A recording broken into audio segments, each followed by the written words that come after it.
Miss Bernadette, congrats po.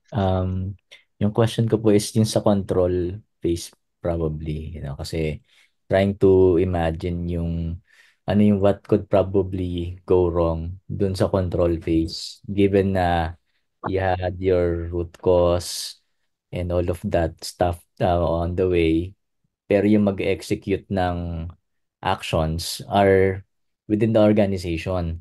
Hmm.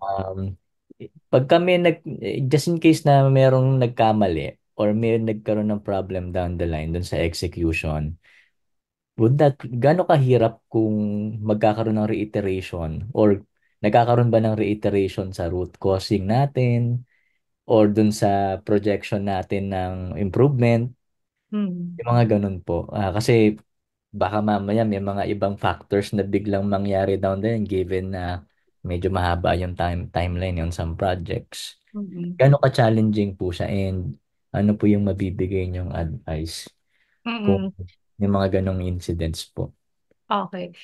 Kasi 'di ba before naman ng execution, gagawa ka rin ng ano 'di ba, yung future state na ano mo, value stream map or yung new process. So syempre, before you implement, meron ka ng yung kumbaga, yun yung guide mo kung ano yung parang new process after nung mga um, yung ibang process sa Six Sigma.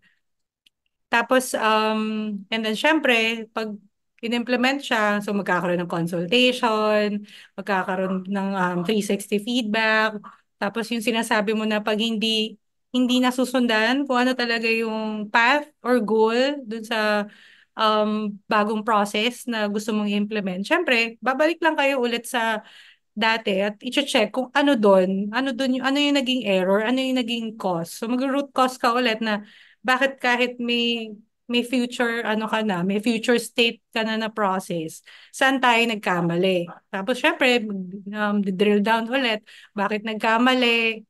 Tatanungin mo yung mga ka-work mo, yung mga ka-work mo doon sa project.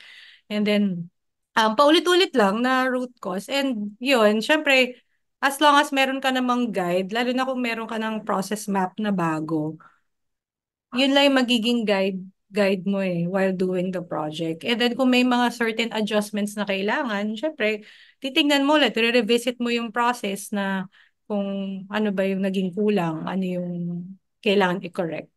Yun.